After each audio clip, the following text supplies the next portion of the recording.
We are team number 6 and we'll be talking about Monopsony. The team members are Alex, Fernanda, Jasmine, and myself, Sabelia. Monopsony is a type of imperfectly competitive market structure in which only one buyer and several sellers exist. To maximize profits, the monopsonists must have a comprehensive understanding of supplies and cost. Given the supply curve, it must also decide on the price per unit it is willing to pay. As the sole buyer, the monopsonist uses market supply to decide the quantity and prices to purchase. Unlike the competitive buyer, the monopsonist pays a price that depends on the quantity he buys.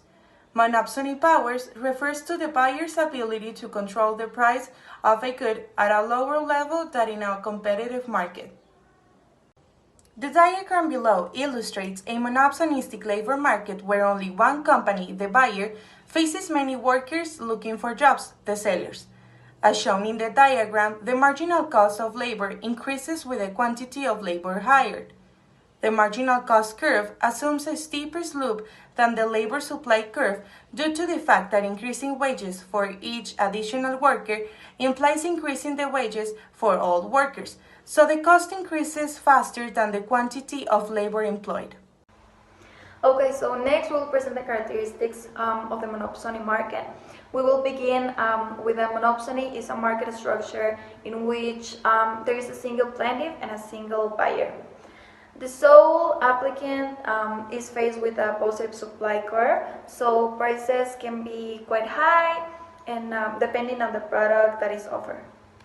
It is a kind of market that is classified as imperfect and where on certain occasions conflicts and disagreements arise between sellers and buyers.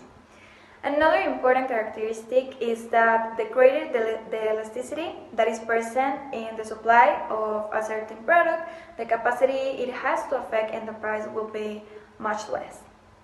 And from these characteristics, we can say that there is a close relationship between monopoly and monopsony market because a monopoly company will very easily become the only buyer of many products, mainly products such as raw materials, semi-finished products, and other inputs. Well, monopsony product markets. In various industries, there is a buyer and several sellers. The plaintiff, being unique, can set his price in the market. For this reason, he can get to side part of the surplus of the offerer. With this, he can depress the prices of the products to obtain very high profits. Monopsony products are unique. Supermarkets have monopsony power to buy food from farmers.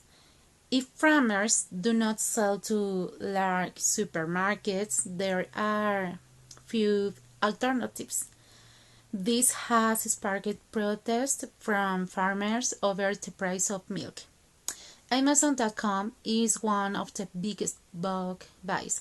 If publishers do not sell to Amazon at a discontinued price, they will lose the opportunity to sell to the largest book distributor. As we know in monopsony, everything's controlled by one buyer because there's only one big firm that's buying a certain product, so they can go ahead and alter the prices and all that.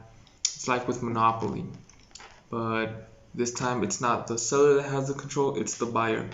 So the competition behaves in a weird way in monopsony because they're all trying to fit the needs of the buyer, so the buyer goes with them and buys from them. So they need to outperform their competition and also adjust to their buyer's needs. And well, that would be basically the competition in monopsony. It's a bunch of sellers trying to compete to be of the buyer's liking.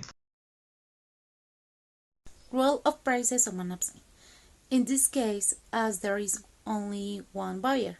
The buyer will have power over prices, since sellers will do their best so that everything they offer is better than the opponent. There will be strong competition in price, innovation, quality, etc. So the more flexibility there is within the offer, the less the price will be affected on the products. So in monopsony, the demand is the one that controls this specific market. A few examples would be like weaponry, heavy weaponry. The government is the one that controls these type of market because they're the only ones that are buying for their military. So they can go ahead and come to terms of how much they'll pay. Another would be the dump trucks that are used. No one buys that except the government to transport trash and get trash bins emptied. And firefighter uniforms, that is also monopsony because there's not many people buying that. It's only the firefighters that need that equipment. And those would be the examples.